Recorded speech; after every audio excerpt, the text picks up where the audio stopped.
Muito boa tarde a todos. Boa tarde. Muito bem-vindos. É gostoso ver vários amigos que há algum tempo a gente não via, outros que a gente nunca tinha visto pessoalmente, agora consegue ver. Nós estamos aqui reunidos hoje, no último sábado no ciclo de palestras em comemoração aos 88 anos de fundação do Verdade e Luz. Nós tivemos outras 3 palestras muito gostosas, muito produtivas, reunindo pessoas, estreitando relacionamentos, e tenho certeza que hoje, também com o Vinícius Castro, que gentilmente vem de Araraquara, nós vamos encerrando esse ciclo de comemorações, que também é uma forma de apresentar a nova casa, né? A Verdade e Luz, depois da reforma física que fizemos, e reiterando sempre que ela nos inspire a nossa verdadeira reforma necessária, que é a reforma íntima. Então, eu gostaria de fazer um breve histórico, nós já fizemos isso nos outros sábados. Em 10 de setembro de 1934, o Policarpo Guilherme, quase eu falei Policarpo Quaresma, que a gente aprende na escola e vai falando, né? Mas o Policarpo Guilherme, ele funda na casa dele, na verdade, ele abre a casa dele para abrigar as pessoas que estavam em trânsito na cidade. Então ele abre a própria casa, cria ali uma espécie de um albergue, e mais alguns anos depois, juntamente com alguns amigos, funda o Centro Espírita Verdade e Luz. E nós, fazendo pesquisas nos documentos aqui, encontramos a ata da primeira reunião mediúnica do Centro Espírita Verdade e Luz. E está lá a assinatura de todos os participantes, e se manifesta um espírito exortando os trabalhadores a fazerem um bom trabalho em nome do Cristo, lembrando das responsabilidades que eles têm.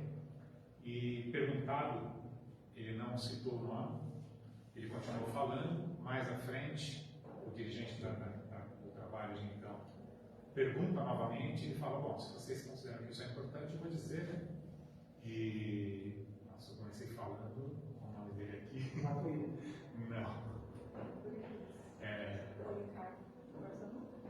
Não, também. Olha que coisa. Ele é do Nordeste e me fugiu. Mas é um grande espírito. Um grande espírito. E ele se manifesta e fala: o nome não é nada, mas já que vocês querem, ele falou o nome, os trabalhadores não o conheciam. E estava registrado na ata, eu vou lembrar até o final. Depois passaram. Bittencourt Sampaio. Isso aí. Maria, você estava aqui no sábado passado. Bittencourt Sampaio. E esteve aqui conosco. Espero que esteja. Depois disso, tivemos vários outros trabalhadores. Tivemos o nosso. Hoje eu estou tendo, né? O seu Arsênio Fazar. Quando eu cheguei aqui há 30 anos, era ele que estava aqui à frente da casa. E dos nossos trabalhadores mais longevos, nós temos a presença aqui da Dona Eva, que aceita com a gente ainda e trabalhadora até hoje, com boas vibrações, né, não é? Obrigado. Espero que a gente consiga continuar essa jornada e que os trabalhadores que aqui venham continuem com o mesmo empenho, com a mesma dedicação que esses outros que nos precederam. Muito bem, nós vamos iniciando então os trabalhos dessa tarde, levando o pensamento a Deus, nosso Pai, visualizando a figura do nosso Mestre Jesus, pedindo para que nós estejamos preparados para receber todas as bênçãos que aqui já são derramadas sobre nós. Que o nosso palestrante Vinícius seja inspirado e consiga transmitir de todo o coração aquilo que preparou com tanta dedicação para essa tarde. Mas que nós outros também tenhamos a mente e os corações abertos para que essas lições se fixem em nossas vidas e possamos semeá-las, fazer germinar em nós mesmos e então semeá-las aos nossos próximos. Que assim seja. Muito bem, Vinícius, é com você, amigo. Vinícius vai falar sobre o poder da fé.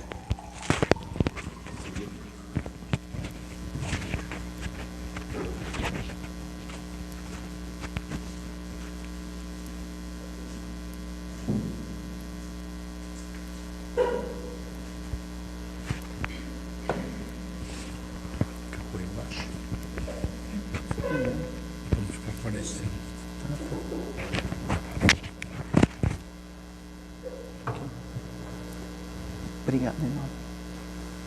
Boa tarde a todos. É uma alegria imensa estarmos aqui, principalmente quando nós nos reunimos para podermos estudar um pouquinho sobre as leis da vida, sobre os ensinamentos de Jesus, sobre todos os esclarecimentos nos trazidos por tantos espíritos nobres que encarnaram ou então que se valeram do intercâmbio espiritual através da mediunidade para nos esclarecerem. Então, para nós é sempre uma alegria imensa podermos nos reunir, que assim a gente aprende, vai sedimentando todo aquele estudo para possibilitar uma prática mais cristã ou consentânea com o que Deus espera e aguarda de nós.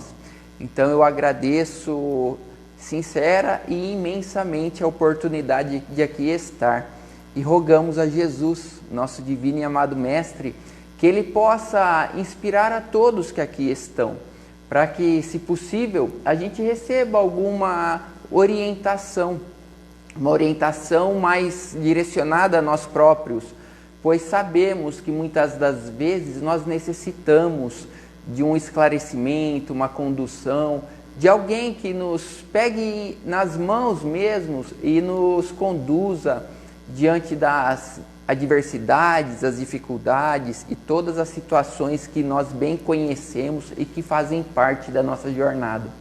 Então, pedimos imensamente a Jesus e a todos os bons espíritos que possam vibrar sobre todos nós, para que assim a gente saia daqui mais alegres, dispostos, conscientes. E essas são nossos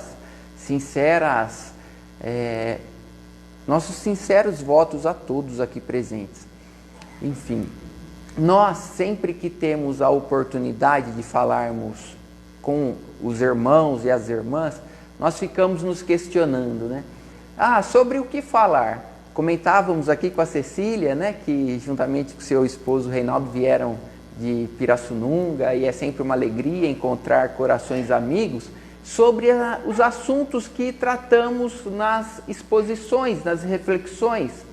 E eu confesso que um deles que sempre me tocou muito, inclusive hoje será abordado, e que sabemos que nunca se esgota, dada a nossa limitação de visão, compreensão, de sentimento mesmo, de sentir tudo aquilo que envolve, é a fé. A fé que era um dos temas mais falados por Jesus. Um dos temas mais falados, e ele não raras vezes admoestava os seus discípulos. Ele os orientava de que havia necessidade de que eles se fortalecessem na fé. E eles ficavam um tanto perplexos, né? Como assim nos fortalecermos na fé? E muitas das vezes, infantilmente, eles pediam: Senhor, aumenta-nos a fé. Ou seja, faça algo por nós, para que a nossa fé se expanda, se fortaleça e que assim a gente consiga realizar obras às semelhanças daquelas que o Senhor realiza.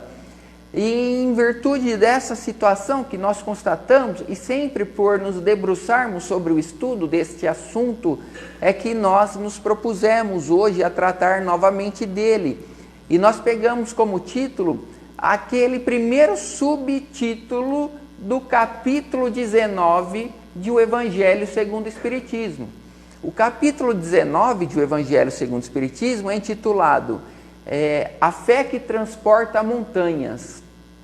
E o primeiro subtítulo, ou seja, Kardec separa o capítulo em várias situações e na maioria dos capítulos, ele coloca ali as instruções dos espíritos, ou seja, dizendo que não é apenas uma opinião dele é que ele foi aurir aqueles ensinamentos anteriormente descritos, passados, expendidos, no diálogo com os espíritos superiores. Prestemos atenção no que ele disse.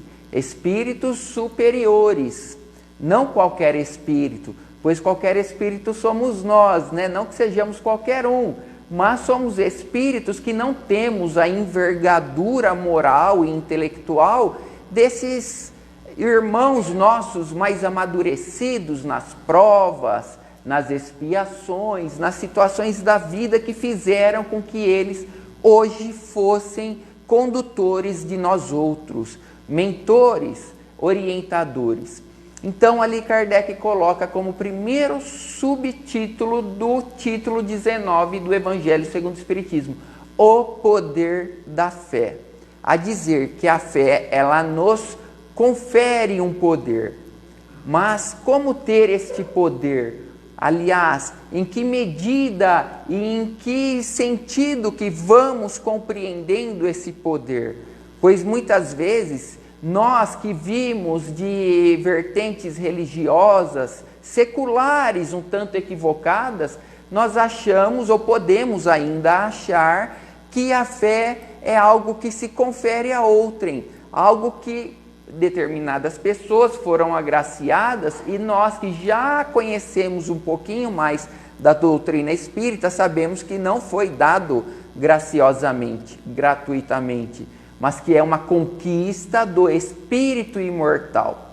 É um daqueles tesouros que Jesus nos conclama a adquirirmos, os tesouros que ninguém é capaz de nos tirar, de furtar de nós, ninguém é capaz de surrupiar, que nós, tendo conquistado, ele se torna algo que jamais deixaremos de ter, ainda que no corpo ou fora do corpo, que são as virtudes, as qualidades nobres que nós temos que conquistar. E na figura um tanto poética que o Cristo se valeu, foi dizendo assim: conquistai, porfiai por conquistar os tesouros que nenhum ladrão rouba, nenhuma traça come, nenhuma ferrugem corrói. E não vos perturbeis por esses tesouros outros, que o ladrão furta, a traça come e a ferrugem corrói. Ou seja, algo que não é material. A fé é algo que é imaterial, é uma conquista do espírito imortal. E o que vem a ser esta fé? É um sentimento? É uma força? Ou, como disse Kardec, é um poder? É sobre isso que nós nos debruçaremos nesta tarde. E vejam, Kardec começa em O Evangelho segundo o Espiritismo, para aqueles que já tiveram oportunidade de compulsar as suas folhas, sempre inicia com uma passagem de O Evangelho segundo os evangelistas, Mateus, Marcos, Lucas e João, nessa sequência, em que ele vem nos dizer assim, ainda que implicitamente, embora de forma explícita na introdução do livro, que não há ensinamento superior em moral do que aquele nos legado por Jesus, o Cristo de Deus, na terra. E ele vem e coloca, logo no começo das lições e dos capítulos, um ensinamento de nosso Senhor, que nos foi transmitido pelos discípulos, alguns que conviveram diretamente com ele e outros que com eles, discípulos, conviveram, embora não com Jesus. Por exemplo, Paulo de Tarso, o grande apóstolo dos gentios, aquele que nos possibilitou termos contato com os ensinamentos de Jesus, quando ele espalha ali em toda a região de Corinto, Tessalônia, Roma e tantos lugares, os ensinamentos de Jesus.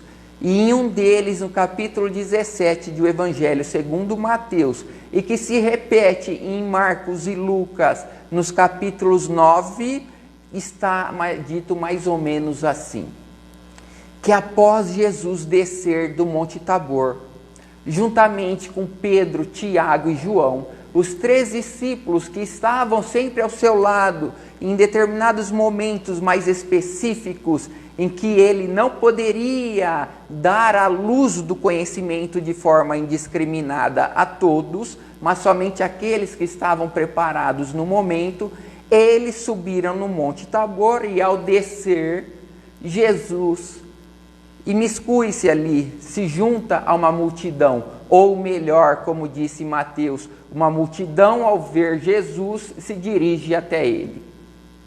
Jesus, adentrando no meio da multidão, percebe que os seus discípulos que estavam ali no meio da multidão estavam discutindo. E Jesus lhes pergunta: por que estáis discutindo? O que estão fazendo de útil? Ou seja, primeira advertência para todos aqueles que se propõem a seguir Jesus: não discuta inutilmente, não perca tempo, pois o tempo é de Deus, logo é sagrado. E os seus discípulos, que embora convivessem com ele, à semelhança de nós, quando estamos estudando os seus ensinamentos, se perderam e entraram em discussão. E Jesus sabia, por óbvio, o que eles estavam discutindo e por que eles discutiam. Mas quando ele faz essa pergunta, é exatamente para os revolver por dentro, para que eles parem e pensem: meu Deus, eu tanto ouço falar das leis divinas que eu não estou interiorizando e não estou tirando proveito. Ele, se valendo dessa técnica, provoca neles uma reflexão profunda. O que implicitamente, o que vocês estão fazendo com os ensinamentos que eu tenho vos ministrado? Os discípulos se calam. E como havia uma multidão em volta, logo um homem, um senhor, se joga de joelhos aos pés do Cristo e lhe implora: Senhor, tende misericórdia de mim. Tende piedade de meu filho. Meu filho, que é lunático, segundo a linguagem da época, que hoje nós não sabemos como poderíamos definir de forma precisa, até porque os termos eram bem genéricos, mas Jesus ali no diálogo ouve o que acontece com o jovem, com aquele jovem já, e pergunta: mas o que acontece? E ele lhe diz, o pai: Senhor, eu apresentei o meu filho aos seus discípulos e eles não puderam curá-lo. Lembremos o que os discípulos estavam fazendo. Estavam discutindo. Ou seja, estavam deixando vir à tona sentimentos inferiores que afetam o padrão vibratório. Afinal de contas, procedem de dentro do âmago, do coração. E é do coração que brotam, jorram as fontes da vida de cada um. Disse o Senhor: eles não puderam curá-lo. Vejam que interessante. Jesus exclama, dizendo: ó raça incrédula e pervertida, até quando estarei entre vós? Até quando vos suportarei? De dar suporte, e não de tolerar, né? É de suportar, é de dar suporte. Até quando vos suportarei? Até quando eu terei que valer da minha luz para clarear os seus caminhos? Pois há necessidade que vocês acendam a luz própria, para que vocês saibam, nós saibamos, onde estamos transitando, e assim possamos verificar se o caminho tem ou não armadilhas. Em outras palavras, foi o que Paulo de Tarso nos conclamou a fazermos, que o nosso amor, o nosso ser, crescesse em conhecimento e discernimento, para que a gente pudesse aprovar ou reprovar as coisas da vida, aprovando as coisas santas da vida. E vejam que interessante, quando ele disse isso, Jesus, raça incrédula. Incrédula é porque não tem fé, não crê. E pervertida, ou seja, que deixa as coisas sagradas de lado para optar pelas questões profanas de caráter inferior, carnal, sensorial. Ele já estava nos dizendo ali para as pessoas que já tinham condições de fazer uma boa escolha. Vocês escolheram, optaram por se perverterem. Por isso que vocês, discípulos, não puderam ajudar aquele jovem que estava, aí vem o pai da criança dizendo, sendo subjugado, tomado, possuído por um espírito. Um espírito que, segundo o pai, lhe tacava no chão, fazia com que ele se debatesse, espumasse pela boca, rangesse os dentes. E não raras vezes, disse o pai, o espírito tentava jogá-lo no fogo, ora na água, para que ele, entre aspas, morresse, ou seja, desencarnasse. Por quê? Porque desencarnando, o espírito que era uma antiga vítima daquele jovem agora encarnado, que havia sido seu algoz em encarnações pregressas, estava querendo vingança. E nada melhor para um espírito que quer vingança do que a pessoa no corpo, pois assim ela pode agir a sua revelia, pode agir às escuras, e a depender da fragilidade mental do encarnado, pegá-lo desprevenido, operando a desencarnação. Por quê? Porque você está nocauteado. E como nocauteado, você cai em suas garras e ele continua o processo de vingança. Vejam como o Evangelho do Cristo nos esclarece sobre a vida e sobre tudo aquilo que nos acontece ou acontece ao nosso redor. Trazei-mo cá, disse o Cristo. Ele admoesta o espírito, dizendo, você está infeliz e quer continuar infeliz por opção própria. Pois enquanto você ficar ressentindo tudo que você passou em outra oportunidade que já se deveria ter se perdido no tempo, e você fica rememorando, você perde a chance de ser feliz. Esclareço com outras palavras. Quando nós nos apegamos a um ato equivocado, a um ato um tanto desvirtuoso de alguém para conosco e que nos magoa, nós temos duas oportunidades, duas opções.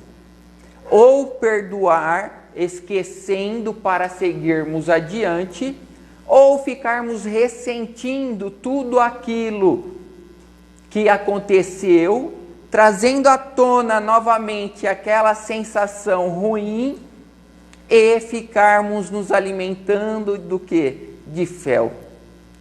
Tomando veneno. E tomando veneno, como diz Divaldo Pereira Franco, inspirado por Bezerra de Menezes, querendo que o outro morra. Vejam que interessante. Um poeta, Shakespeare, já tinha dito isto, é verdade, que a vingança ou a raiva ou o sentimento de ódio para com alguém é você ingerir veneno, você ingere veneno e aguardando infantilmente que o outro morra. Não é possível. Quem vai morrer é você.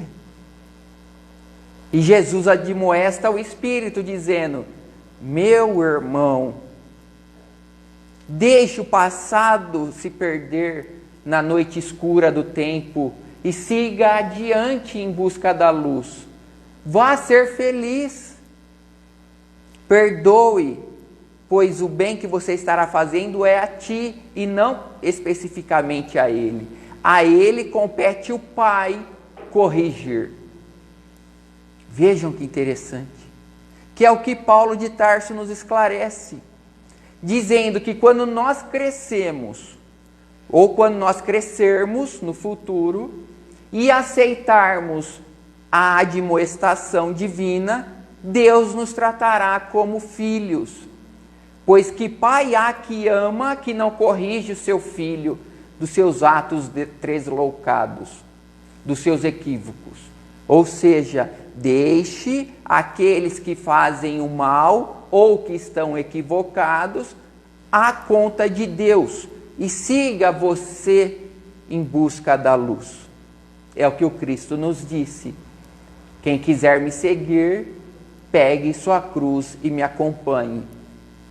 Nem que para isso você tenha que deixar pai, mãe, esposa, filhos, irmãos, amigos, seja lá quem for, porque todos nós temos o livre-arbítrio e é algo que nós não podemos querer violar no outro, mas também não podemos ficar refém do outro. Se nós queremos a felicidade, vamos em busca. Se o outro não quer, respeitemo-lo e deixemo-lo para trás. Um dia ele irá. Isto não é egoísmo, é mostrar o caminho para o outro da felicidade. E Jesus admoesta o espírito um tanto incomodado, porque ele se alimentava daquele sentimento, disse: mas deixe-me pelo menos ficar aqui com ele, pois eu preciso me alimentar. E Jesus esclarece o espírito: será que Deus está tão pobre assim no seu depósito de alimentos que não pode te alimentar?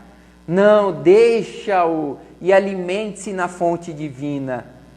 E assim o espírito, corrigido por alguém que tinha moral, que tinha superioridade comportamental, sentimental e tudo aquilo que a moral envolve, o deixa e vai adiante. E o jovem, a gente não tem mais notícias. O certo é ele que continua encarnado e terá que, a semelhança de nós outros, passar por todas as provas, todas as situações necessárias para a aquisição das virtudes. E agora voltamos aos discípulos. E os discípulos lhe perguntam: Senhor, por que nós não conseguimos expulsar os espíritos? Eles já sabiam a resposta. Afinal de contas, eles foram pegos de surpresa discutindo.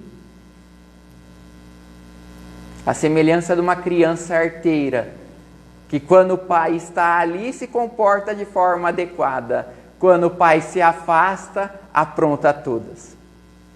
A semelhança de uma criança mimada, que aguarda a situação para, achando que está sendo esperta, fazer algo. E há crianças com 50, 60, 70 anos de idade. Não há? Achando que estão enganando a esposa, ou a esposa achando que está enganando o marido, ou então o empregado achando que está enganando o patrão, ou o patrão achando que engana o empregado. Mas afinal de contas, a quem temos que ser fiéis, senão a Deus? Será que Ele, na sua onipresença, na sua onisciência, na sua onipotência, Ele não sabe o que estamos fazendo? Ele sabe. Não tenham a menor dúvida. E os discípulos, por que não conseguimos? Eles já não eram mais crianças. Eles haviam sido escolhidos para serem discípulos de Jesus. Ele não escolheu aleatoriamente a qualquer um. Escolheu a pessoas adrede preparadas para a obra. Mas iludidos pelos sentidos da carne, se deixaram levar, achando a semelhança do que temos visto. E eu vejo através dos amigos que me apresentam, pois eu não tenho rede social. Então eles vêm e falam assim: Vinícius, você viu fulano? Não, não vi.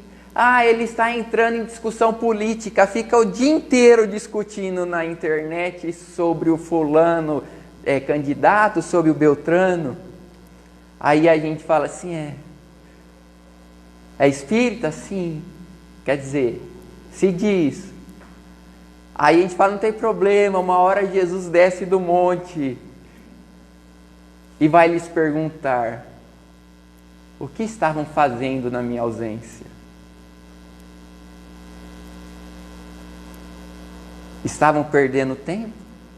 Pois, como crianças que somos, nós queremos que o outro se melhore. E por que disto? Porque nós ainda temos dúvida. Ou seja, ainda somos incrédulos, não temos fé. Pois se tivéssemos fé, nós, como disse o Cristo aos discípulos, para essa caça de espíritos tem que estar em oração e jejum. Se vocês tivessem fé, vocês diriam para essa montanha: desloca-se daqui para ali, e ela vos atenderia. E Kardec nos esclarece: que montanha é essa? Montanha do quê? É uma montanha física? Não temos a menor dúvida de que Jesus é capaz de deslocar montanhas físicas. Afinal de contas, a gente aprende, principalmente com o benfeitor espiritual Emmanuel, que foi ele um dos criadores do planeta. Se ele cria um planeta através do pensamento, o que ele não faz com uma montanha? Mas ele não veio aqui para nos dar exibições do seu poder. Não, é verdade que ele acalmou, aplacou a fúria de uma tempestade. Sim, ele fez isso para nos mostrar: olha, vocês têm também essa capacidade à disposição, esse poder. Basta que vocês desenvolvam. Mas, como nós gostamos de nos perder em discussões, nós acabamos baixando nosso tônus vibratório mental e assim não conseguimos sequer convencer alguém. Convencer como? Mas você acabou de falar para não entrar em discussões. Exatamente, você convence os outros através do exemplo. Prega o evangelho através das atitudes e não das palavras, pois palavras, convenhamos, é fácil, principalmente quando temos facilidade para memorizar frases, para decorar, para entender e repetir. Até um papagaio repete coisas nobres, assim como coisas que não são oportunas sequer de serem repetidas. Não é assim? Um papagaio não consegue? Nós também conseguiremos, se quisermos. E disse o Cristo: não expulsais esse espírito, porque não tendes fé. Mas afinal de contas, o que é a fé? A fé é um poder, disse Emmanuel no livro Pensamento e Vida, que nós trazemos em semente. E Kardec esclarece isso no capítulo 19. É algo que tem que ser cultivado, um sentimento, algo que vem ali com todas as suas potencialidades dormentes, e que se nós cultivarmos, elas crescem, se expandem. Mais ou menos assim, nós que trabalhamos com crianças na evangelização infantil. Ah, tio, eu não sei ler e escrever. Eu vou à escola e tenho dificuldades. Eu não entendo o que a professora diz. Aí nós paramos e conversamos. Vejam, o tio, a tia, seus amiguinhos não conseguem? Ah, eles sabem ler e escrever. Então você também consegue. Vamos trabalhar em cima disso? Eu confio em você. Deus confia em você. Jesus confia em você. Vamos confiar? Aí você começa um trabalho para tentar fazer com que a pessoa vá, o espírito que está num corpo infantil, vá se desenvolvendo e vá conseguindo se superar. E assim ela vai adquirindo confiança. Fé é confiança. Fé é confiança em Deus acima de todas as coisas. E em você em segundo lugar. Por isso que o Cristo disse: quando solicitado aumentar-lhes a fé, isso não é possível. Vocês têm que desenvolver a fé. Ninguém vos atribuirá a fé graciosamente. É uma conquista.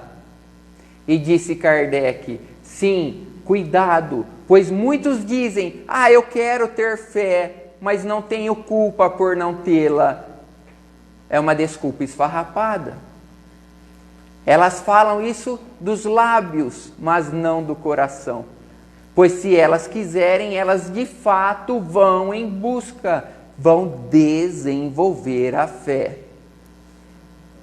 Vão conquistá-la.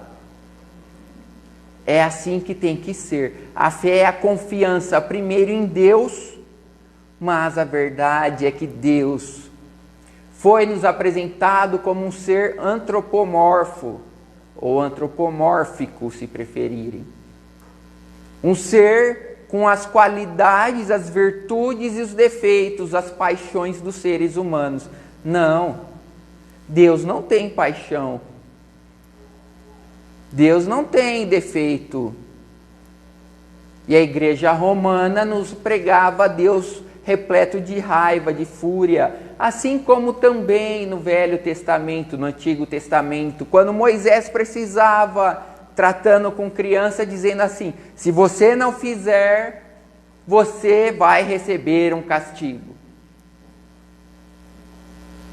Vejam, com crianças, muitas das vezes não dá para você tentar explicar: olha, se você colocar o dedinho na tomada, aí corre eletricidade, a eletricidade vai entrar no seu dedo e se não fizer terra com o chão, vai te dar um choque. Não adianta tentar explicar isso a uma criança. A uma criança você tem que simplesmente impedi-la, talvez vedando o acesso do seu dedinho ou de um instrumento no buraco. Não é assim? A semelhança do que Moisés, estávamos nos referindo ao Antigo Testamento, a semelhança do que Moisés teve que fazer a respeito do intercâmbio com os espíritos. Já que não sabe como utilizar a tomada, veda, proíba.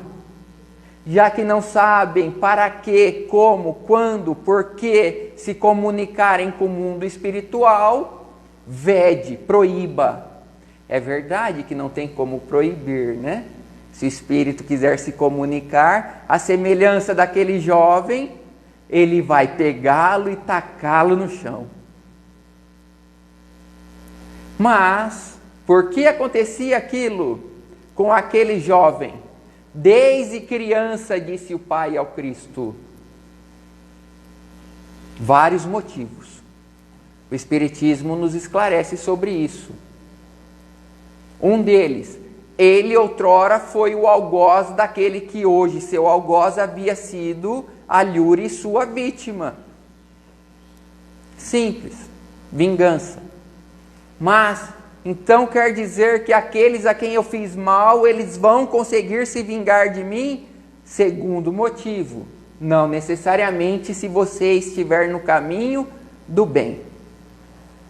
Quem está fazendo o bem não abre as guardas para aqueles que querem se vingar. Por isso que os discípulos não conseguiram amparar aquele jovem, seu pai, e ao espírito, que também é um irmão nosso. Porque estavam discutindo. Tem uma cena muito emblemática no filme de Divaldo Pereira Franco que mostra isso. Para quem já assistiu, vai se lembrar. Para quem não assistiu, nós recomendamos que assistam. Quando numa reunião mediúnica, um homem mesmo, tenta falar ao espírito, você tem que parar com isso, você tem que parar. Não tinha autoridade moral. Aí vem uma senhora, toda carinhosa, conversa com o espírito, e através do sentimento que brota do seu ser, movida de compaixão, ela persuade o espírito a mudar de conduta, que foi o que os discípulos não fizeram, não conseguiram. Não tiveram sentimento de compaixão, que também é algo que nós temos que desenvolver. Mas como nos desenvolver em compaixão se nós não entramos em contato com a miséria alheia, com a desgraça do próximo? No livro Ceifa de Luz, mais uma vez o benfeitor espiritual Emmanuel nos diz: é necessário que vocês passem cultura a vossos filhos. Ou seja, levem-os à escola, ao teatro, ao cinema, para que eles vão adquirindo cabedal cultural cada vez mais amplo. Para quê? Para que, crescendo no conhecimento, eles aprendam a ter discernimento. Mas jamais vos esqueçam, disse o benfeitor espiritual, de também apresentá-lo à vida, ao amiguinho faminto, ao amiguinho sem teto, ao amiguinho doente, ao amiguinho que está em penúria. Para quê? Para que ele valorize a vida e seja útil, para que ele se comova, para que ele desenvolva a sensibilidade para com o próximo. Vejam que interessante. Um exemplo muito ilustrativo sobre isto, que vem de outra cultura, a cultura budista, é a personalidade de Siddhartha Gautama, filho de príncipes. Segundo Chico Xavier e Emmanuel, Siddhartha Gautama é um dos 3 ministros do Cristo na administração direta do planeta. Siddhartha Gautama, Zoroastro e Sócrates. E ele vivendo ali no palácio, o pai tentando impedir que ele entrasse em contato com a desgraça, com a tristeza, com a morte. Foge do palácio e se depara com a vida, com a realidade, e entra em parafuso. E se questiona: mas meu Deus, todo mundo em volta de mim está sempre sorrindo, saudável, alegre. E eu estava sendo iludido. Sim, por que ele fugiu do palácio? Porque era um espírito nobre, que sabia, ainda jovem, que havia algo errado. E ele vai e entra em contato com o sofrimento alheio, deixa brotar aquele sentimento que ele já tinha e se torna aquele que nós chamamos hoje de Buda, que não é o gordinho. Vejam que interessante. A fé, que é a confiança em Deus e a confiança em nós, só é desenvolvida, adquirida, quando nós constatamos que pessoas conseguem e que nós também conseguimos. Que Deus é bom, mas Ele espera que nós sejamos bons também. Ele nos dá, mas espera que nós retribuamos aqueles que estão mais necessitados do que nós. E nós dizíamos, mas nós achamos que Deus é como um pai que ampara seu filho e diz assim: cuidado, não dá nada para o seu amiguinho, o brinquedo é seu, não é para dividir, custou caro. E vamos ensinando o egoísmo à criança, e vamos ensinando-a a fazer cálculos. Aí quando ela cresce e a gente adoece, ela sabe fazer cálculos, ela calcula: para que eu possa gozar a vida, eu tenho que me livrar do papai e da mamãe. Vou colocá-lo num asilo.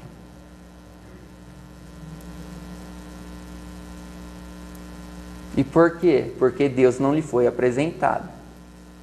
E por que a solidariedade lhe foi surrupiada, a fraternidade suprimida.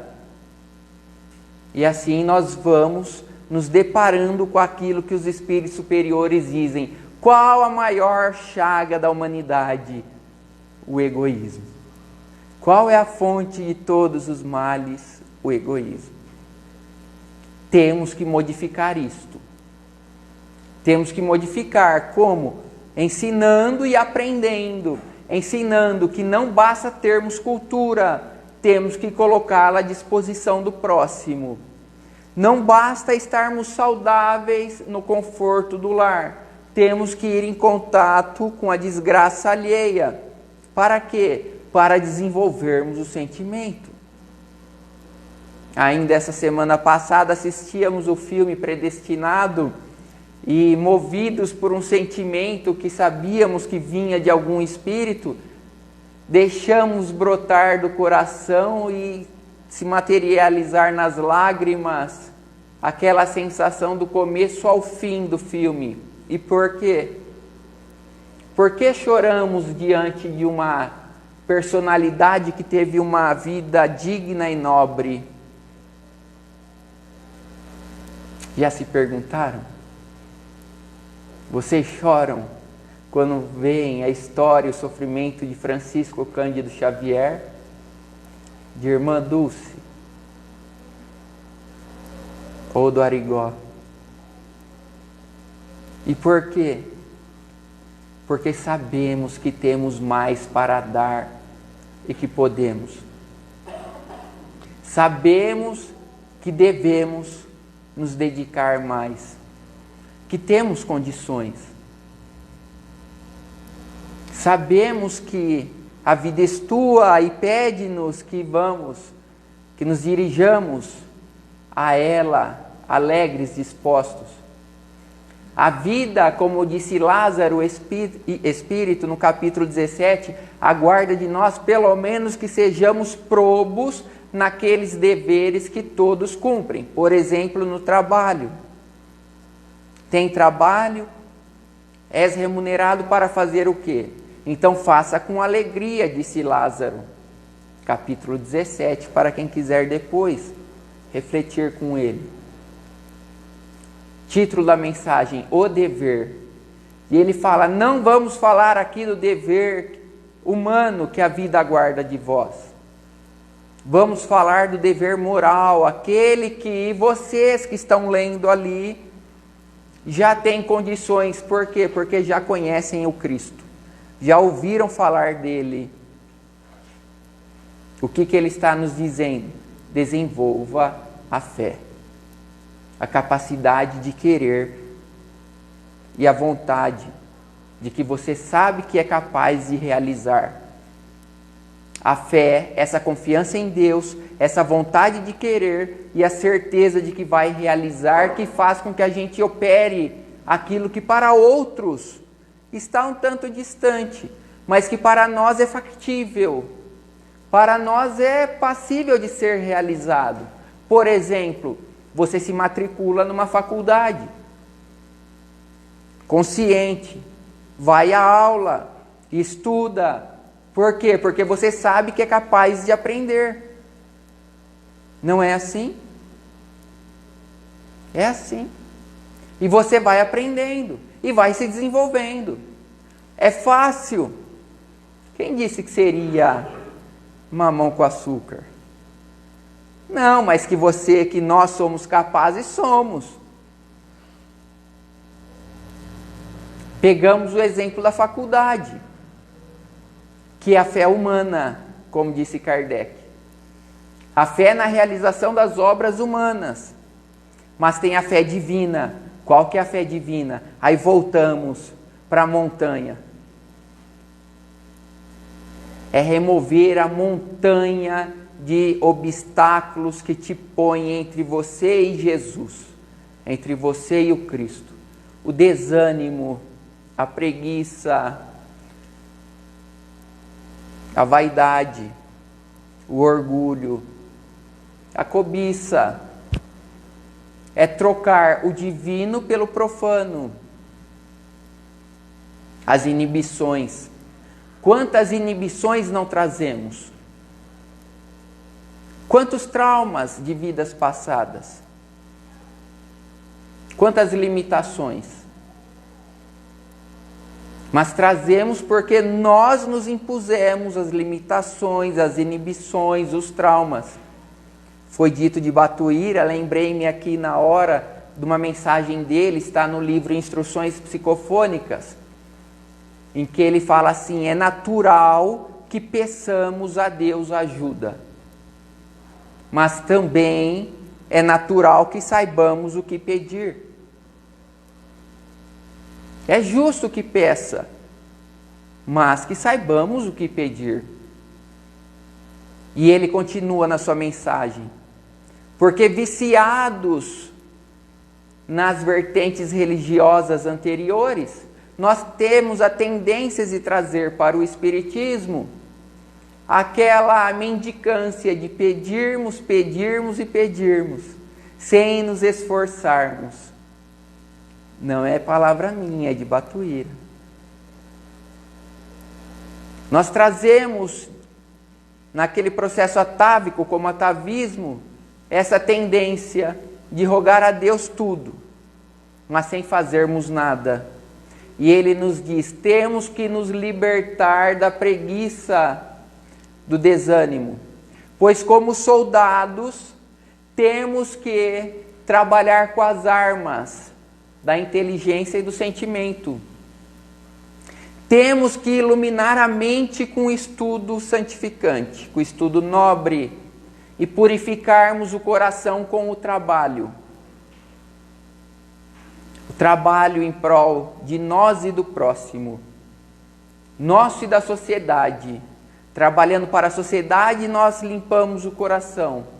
E limpando o coração, nós cada hora trabalharemos mais para a sociedade, afinal de contas são nossos irmãos. Assim como Cristo tem feito até hoje. Esse é o resumo da mensagem de Batuíra, em que ele fala, sem medir palavras, que nós seríamos preguiçosos, que nós seríamos aqueles que estão ainda nos valendo das dádivas divinas sem fazermos nada em troca, mais ou menos como Cristo disse no Sermão do Monte: tendes ouvido o que foi dito, amarás a quem te ama e odiarás a quem te odeia. Mas eu, porém, vos digo, amai os vossos inimigos, fazei o bem ao que vos tem ódio e orai pelos que vos caluniam. Pois se amares apenas a quem te ama, que mérito há nisso? Os outros também não o fazem? Jesus se referia aos publicanos, né? Por isso, sede perfeito, como vosso Pai Celestial é perfeito. Veja, Ele está nos conclamando a sermos. Quer dizer que ainda não somos, mas que somos capazes. Somos capazes de nos desenvolvermos. Assim é a fé. Quando nós vamos nos desenvolvendo, nós vamos exteriorizando aquilo que ela é capaz de nos proporcionar. É o poder da fé. Veja que coisa linda. E que nós todos somos capazes. Ainda mais se nós nos ajudarmos uns aos outros. Por exemplo, tem os famintos? Tem. Vamos então montar um grupo aqui para levar sopa para o faminto? Um ajudando o outro. Ah, tem tanta pessoa sofrendo aflição. Vamos trabalhar aqui para atendê-las? Vamos montar um atendimento fraterno? Ah, vamos ouvi-las, nos prepararmos para ouvi-las. E mais, guardar segredo, né?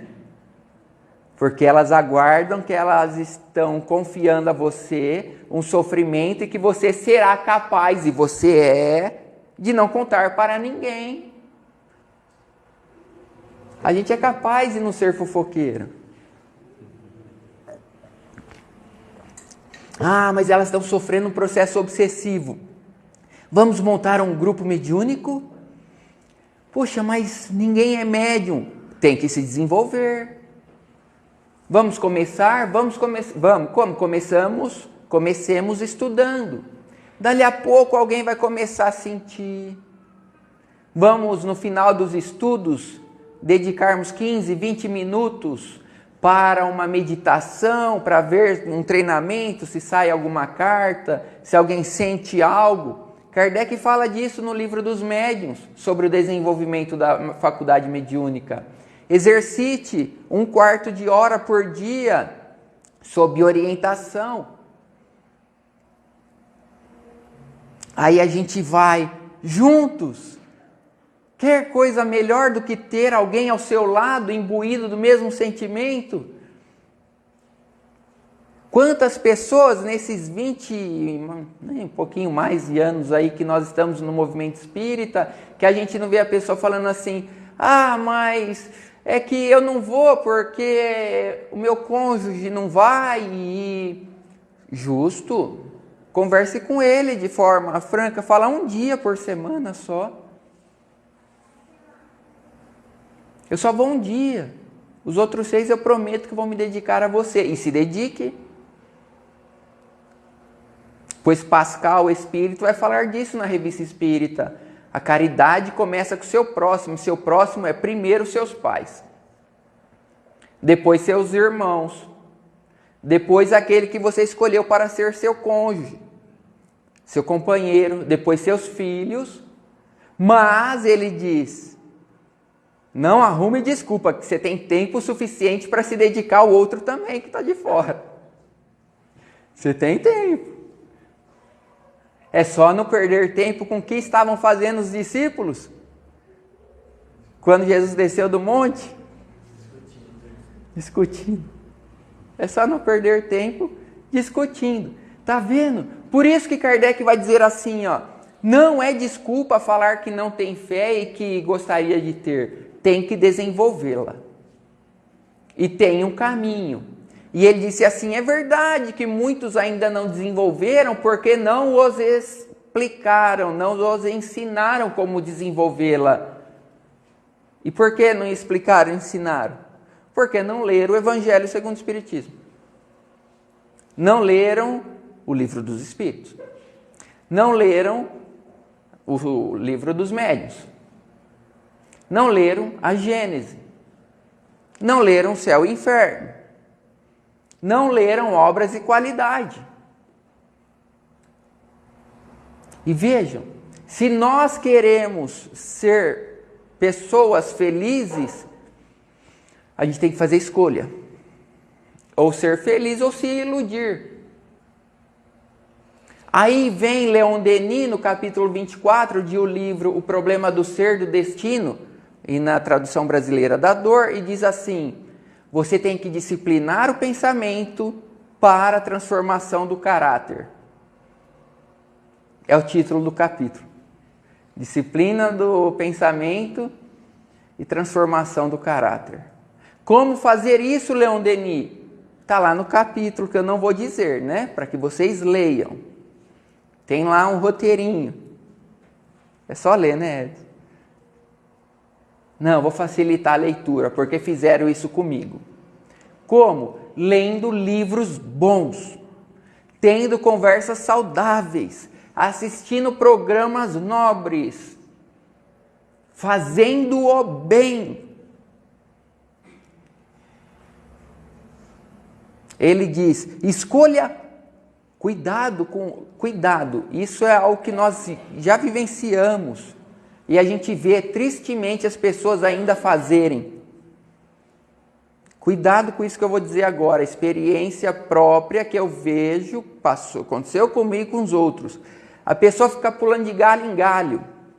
Como assim? De livro em livro. Ela se sabota.